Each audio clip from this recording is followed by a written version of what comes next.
अहम माम अहम माम अहम माम अहम माम अहम माम। वसुदेव सुतम देवम कंस चाडूर मर्दनम देवकी परमानंदनम कृष्णम वंदे जगद्गुरु जगद्गुरु जगद्गुरु। ओम उग्रवीर महाविष्णु जलवंतर्तो मुखम नरसिंह भीषण भद्र मृत्युम मृत्युम नममहम नममहम नममहम। ओम श्री नमः ओम श्री नमः ओम श्री नमः ओम श्री नमः ओम श्री नमः।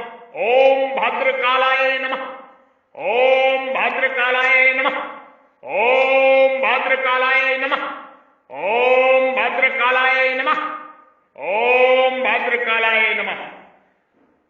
मैं आपकी शरण में हूं, मैं आपका ही हूं, सतचित आनंदमय चिन्मय प्रभु। मैं आपकी शरण में हूं, मैं आपका ही हूं, सतचित आनंदमय चिन्मय प्रभु। मैं आपकी शरण में हूं, मैं आपका ही हूं, सतचित आनंदमय चिन्मय प्रभु। मैं सतचित आनंदमय चिन्मय प्रभु का हूं और सतचित आनंदमय चिन्मय प्रभु ही मेरे हैं। मैं सतचित आनंदमय चिन्मय प्रभु का हूं और सतचित आनंदमय चिन्मय प्रभु मेरे हैं, मेरे हैं, मेरे हैं। मैं केवल सतचित आनंदमय चिन्मय प्रभु का हूं और केवल सतचित आनंदमय चिन्मय प्रभु ही मेरे हैं। मैं केवल सतचित आनंदमय चिन्मय प्रभु का हूं और केवल सतचित आनंदमय चिन्मय प्रभु ही मेरे हैं, मेरे हैं, मेरे हैं, मेरे हैं, मेरे हैं। मैं केवल भगवान का हूं और केवल भगवान ही मेरे हैं। मैं परमात्मा का हूं और परमात्मा ही मेरे हैं। मैं आपकी शरण में हूं, मैं आपका ही हूं प्रभु। मैं आपकी शरण में हूं, मैं आपका ही हूं प्रभु। सत्य योग, नित्य योग, राज गुहा योग, राज विद्या योग की स्थापना हो चुकी है। ब्रह्म ज्ञान है, ये महान ज्ञान है, ये स्वयं के स्वरूप में स्वयं का दर्शन ज्ञान है। चतुर्भुज स्वरूप श्री हरि विष्णु का, महाकाल महादेव महेश्वर स्वयंभू परमात्मा का, देवादन देव का दिव्य दर्शन का ज्ञान है हृदय रूपी मंदिर में, हृदय रूपी गुहा में। गाय गंगा ज्ञात्री जल जंगल और जमीन इस धरा के मूल प्राण तत्व हैं। इनका संरक्षण रक्षा आदि सृष्टि आदि सनातन जगत के लिए, संपूर्ण विश्व के लिए, संपूर्ण जीव के लिए आवश्यक ही नहीं, परम परम परम आवश्यक है, आवश्यक है। प्रकृति जीव परमात्मा की सेवा यही कर्तव्य है, यही उद्देश्य है। मैं ब्रह्म ऋषि महर्षि आचार्य योगी श्री बद्री विशाल महात्मा अवध का संत आपको ब्रह्म ज्ञान का उपदेश कर रहा हूं। मैं इस उपदेश को अपने हृदय रूपी मंदिर में धारण करो। हंस परमहंस इस उपदेश को हृदय रूपी मंदिर में धारण करो और स्वयं के स्वरूप में स्वयं का दर्शन करो। आपके हृदय रूपी मंदिर में विराजमान परब्रह्म परमेश्वर ईश्वर को मैं प्रणाम करता हूं, जो परमात्मा आपके हृदय रूपी गुफा में विराजमान है, हृदय रूपी गुहा में विराजमान है। कृपा मेरा प्रणाम नमस्कार स्वीकार करें।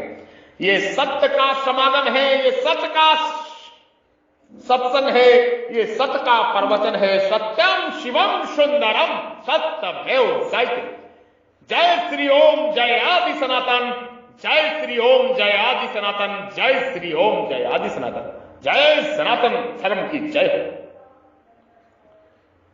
जो श्रद्धावान भक्त प्रभु कह रहे हैं, जो श्रद्धावान भक्त मेरे में तवलीन हुए, मन में मेरा भजन करता है, मुझ में अनन्य प्रेम अशक्त मन वाला और मेरे आश्रित होकर भक्ति योग में लगा हुआ है, युक्त चित्त वाले पुरुष मेरे शरण होकर साधन करते हैं, मेरे में अर्पित किए हुए मन बुद्धि वाला, मेरे में अनन्य चित्त होकर जो नित्य निरंतर मेरा स्मरण करता है, दृढ़ निश्चय वाला भक्तजन निरंतर मेरे नाम और गुणों का कीर्तन करते हुए मेरी प्राप्ति के लिए यत्न करते हैं। अनन्य भाव से जो भक्तजन मेरा चिंतन करते हुए मेरी उपासना करते हैं, अनन्य भाव से मेरा भजन करता है, मेरे में मन लगाए रखने वाला और मेरे में प्राणों को अर्पण करने वाले भक्तजन आपस में मेरे प्रभाव को जानते हुए मेरे लिए ही संपूर्ण कर्तव्य कर्म करने वाले मेरे प्राण और मेरा भक्त है। प्रभु जीव से कह रहे हैं, जो भक्त इस प्रकार निरंतर आप में लगे रहकर आप सगुण साकार की उपासना करते और जो अविनाशी निर्गुण निराकार की ही उपासना करते हैं, उन दोनों में से उत्तम योग वेता कौन है? जीव प्रभु से सवाल कर रहे हैं और प्रभु अब जीव के सवालों का जवाब देंगे। 11वें एवं सतयुक्ता ये भक्ता 11वें अध्याय के 55वें श्लोक में भगवान ने यह और सह पद जिस साधक के लिए प्रयुक्त किए हैं, उसी साधक के लिए अर्थात सगुण साकार भगवान की उपासना करने वाले सब साधकों के लिए यहां ये भक्ता पद आए। यहां एवं पद से 11वें अध्याय के 55वें श्लोक में निर्देश किया गया है, मैं भगवान का ही हूं, मैं भगवान का ही हूं, मैं भगवान का ही हूं, मैं भगवान का ही हूं, मैं भगवान का ही हूं, मैं प्रभु का ही हूं। इस प्रकार भगवान का होकर रहना ही सतत युक्त है। इस प्रकार प्रभु का होकर रहना ही सतत युक्त है। भगवान में पूर्ण श्रद्धा रखने वाले साधक भक्तों का एकमात्र उद्देश्य भागवत प्राप्ति होता है। अतः प्रत्येक परमार्थिक भागवत संबंधी जप ध्यान आदि अथवा व्यवहारिक शारीरिक और आजीविका संबंधी क्रिया में उनका संबंध नित्य निरंतर भगवान से बना रहता है। सतत युक्ता पद से ऐसे ही साधक भक्तों का वाचक है। साधक से यह एक बहुत बड़ी भूल होती है कि वह परमार्थिक क्रियाओं को करते समय तो अपना संबंध भगवान से मानता है, पर व्यवहारिक क्रियाओं को करते समय वह अपना संबंध संसार से मानता है। ये साधक की बहुत बड़ी भूल है। इस भूल का कारण है समय समय पर साधक के उद्देश्य में होने वाली भिन्नता। जब तक बुद्धि में धन प्राप्ति, मान, प्रतिष्ठा, कुटुंब पालन आदि भिन्न भिन्न उद्देश्य बने रहते हैं, तब तक साधक का संबंध नित्य निरंतर भगवान के साथ नहीं रहता। अगर वह अपने जीवन के एकमात्र उद्देश्य भगवत प्राप्ति को ठीक ठीक पहचान ले तो उसकी प्रत्येक क्रिया भागवत प्राप्ति की साधन हो जाएगी। भागवत प्राप्ति का उद्देश्य हो जाने पर भगवान का जप स्मरण ध्यान आदि करते समय तो उसका संबंध भगवान से है ही, किंतु व्यवहारिक क्रियाओं को करते समय उसको नित्य निरंतर नित्य निरंतर नित्य निरंतर भगवान में लगा हुआ ही समझना चाहिए। अगर क्रिया के आरंभ और अंत में साधक को भागवत स्मृति है तो क्रिया करते समय भी उसका निरंतर संबंधात्मक भागवत स्मृति रहती है, ऐसा मानना चाहिए। जैसे बही खाते में जोड़ लगाते समय व्यापारी की वृत्ति इतनी तवलीन होती है कि मैं कौन हूं और जोड़ क्यों लगा रहा हूं, इसका भी ज्ञान नहीं रहता। केवल जोड़ के अंकों की ओर ही उसका ध्यान रहता है। जोड़ शुरू करने से पहले उसके मन में एक धारणा रहती है कि मैं अमुक व्यापारी हूं तथा अमुक कार्य के लिए जोड़ लगा रहा हूं, और जोड़ लगाना समाप्त करते ही पुनः उसमें उसी भाव की संपूर्ण हो जाती है कि मैं अमुक व्यापारी हूं और अमुक कार्य कर रहा था। अतः जिस समय में वह तल्लीनता पूर्वक जोड़ लगा रहा है, उस समय भी मैं अमुक व्यापारी हूं और अमुक कार्य कर रहा हूं, इस भाव की विस्मृति दिखते हुए भी वस्तु विस्मृति नहीं मानी जाती। इसी प्रकार यदि कर्तव्य कर्म के आरंभ और अंत में साधक का भाव है कि मैं भगवान का ही हूं और भगवान के लिए कर्तव्य कर्म कर रहा हूं, मैं भगवान का हूं और भगवान के लिए ही कर्तव्य कर्म कर रहा हूं, मैं भगवान का हूं और भगवान के लिए ही कर्तव्य कर्म कर रहा हूं, मैं भगवान का हूं और भगवान के लिए ही कर्तव्य कर्म कर रहा हूं। इस भाव में उसे थोड़ी सी शंका नहीं है, तो जब वह अपने कर्तव्य कर्मों में तल्लीनता पूर्वक लग जाता है, उस समय उसमें भगवान की स्मृति दिखते हुए भी वस्तु विस्मृति नहीं मानी जाती। ये ब्रह्म ज्ञान है, ये महान ज्ञान है, ये मोक्ष मुक्ति का ज्ञान है, स्वयं के स्वरूप में स्वयं का दर्शन। उस ज्ञान को तत्वदर्शी ज्ञानियों के पास जाकर समझ, उनको साष्टांग दंडवत प्रणाम करने से, उसकी सेवा करने से और सरलतापूर्वक प्रसन्न करने से श्रद्धावान पुरुष ज्ञान को प्राप्त होता है। तत्व को जानने वाला संख्या योगी निसंदेह ऐसा माने कि मैं कुछ भी नहीं करता हूं, कर्मों को ना करता हुआ ना करवाता हुआ निर्वाण ब्रह्म को प्राप्त होता है। मन को परमात्मा में स्थित करके वेदों के ज्ञाता पुरुष जिस परम पद को अक्षर कहते हैं, जिस परम पद को अक्षर कहते हैं, जिस परम पद को अक्षर कहते हैं, ओम, इस एक अक्षर रूप ब्रह्मा का उच्चारण और मुझ निर्गुण ब्रह्मा का स्मरण करता हुआ है।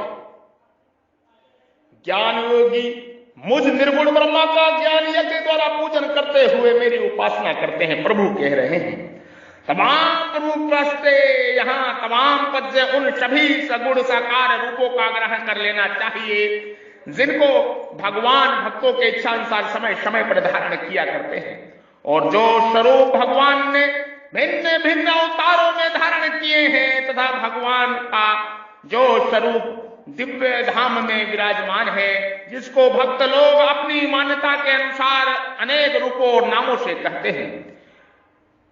पयूषा पयुपास्ते पद का अर्थ है प्रवृत्तः उपास्ते, अर्थात अच्छी तरह उपासना करते हैं। जैसे पवित्रता स्त्री कभी पति की सेवा में अपने शरीर अर्पण करके, कभी पति के अनुपस्थिति में पति का चिंतन करके, कभी पति के संबंध में सास ससुर आदि की सेवा करके, और कभी पति के लिए रसोई बनाना आदि घर के कार्य करके सदा सर्वदा पति के ही उपासना करती है।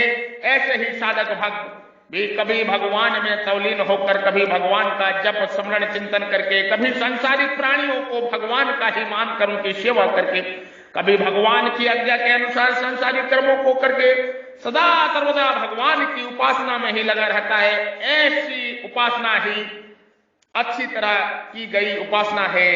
ऐसे उपासक के हृदय में उत्पन्न और नष्ट होने वाले पदार्थों क्रियाओं का किंचित भी महत्व नहीं होता। यहां ये पद निर्गुण निराकार की उपासना करने वाले साधकों का वाचक है। जीव श्लोक में पूर्वाधिक जिस श्रेणी में सगुण साकार उपासक के लिए ये पद का प्रयोग किया है, उसी श्रेणी में निर्गुण निराकार उपासक के लिए भी ये पद का प्रयोग किया गया है। अक्षरम पद अविनाशी, अक्षरम पद अविनाशी, सच्चिदानंद घन परब्रह्मा का वाचक है। अक्षरम पद अविनाशी सच्चिदानंद घन परब्रह्मा का वाचक है, जो किसी इंद्रिय के विषय नहीं है, उसे अव्यक्त कहते हैं। यहां अव्यक्तम पद के साथ अक्षरम विशेषण दिया गया है, अतः यह पद निर्गुण निराकार ब्रह्मा का वाचक है। आप ही पद से ऐसा भाव प्रतीत होता है कि यहाँ साकार उपासक को तुलना उन्हीं निराकार उपासक की ही की गई है, जो केवल निराकार ब्रह्मा को श्रेष्ठ मानकर उसकी उपासना करते हैं। तेसुम के योगवितम, यहाँ तेसाम पद सगुण और निर्गुण दोनों प्रकार के उपासकों के लिए आया है। इसी अध्याय के 5वें श्लोक में तेसाम पद निर्गुण उपासक के लिए आया है, जबकि 7वें श्लोक में तेसाम पद सगुण उपासक के लिए आया है। इन पदों का जीव का अभिप्राय यह है कि इन दो प्रकार के उपासकों में कौन से उपासक श्रेष्ठ है। साकार और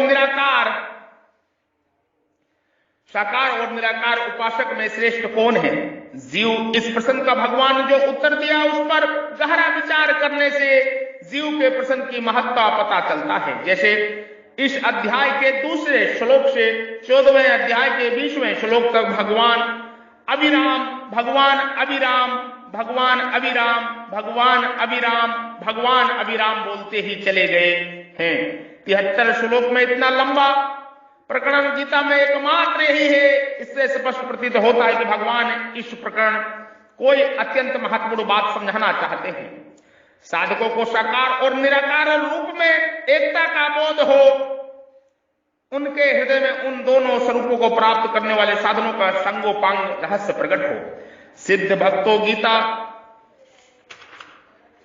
और ज्ञानियों के आदर्श लक्षणों से परिचित हो और संसार संबंध विच्छेद विशेषता महत्ता उनकी समझे आ जाए। इन्हीं उद्देश्यों सिद्ध करने में भगवान विशेष रुचि मालूम देती है। तात्पर्य है कि भगवान के हृदय में जीवों के लिए परम कल्याणकारी अत्यंत गोपनीय और उत्तमोत्तम भाव थे।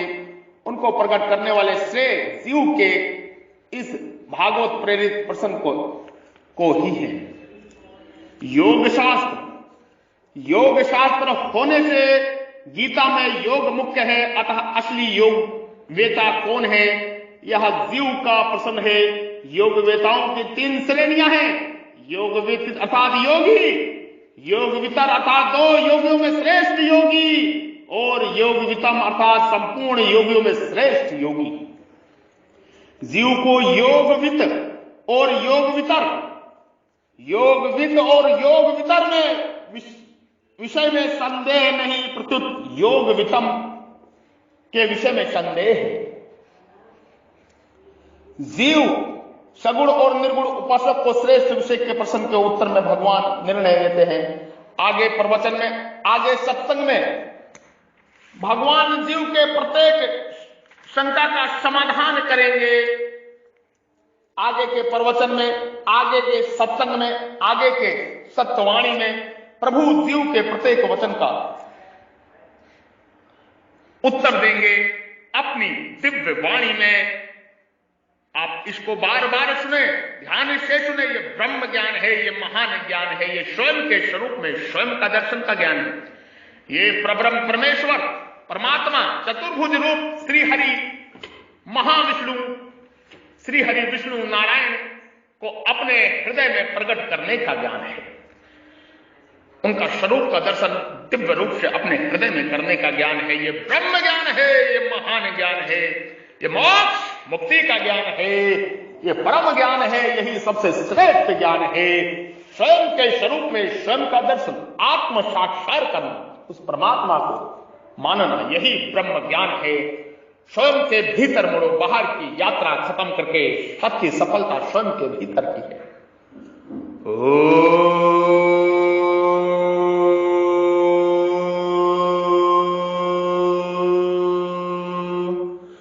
ओम श्री परमात्मने नमः। ओम श्री परमात्मने नमः। ओम श्री परमात्मने नमः। ओम श्री परमात्मने नमः।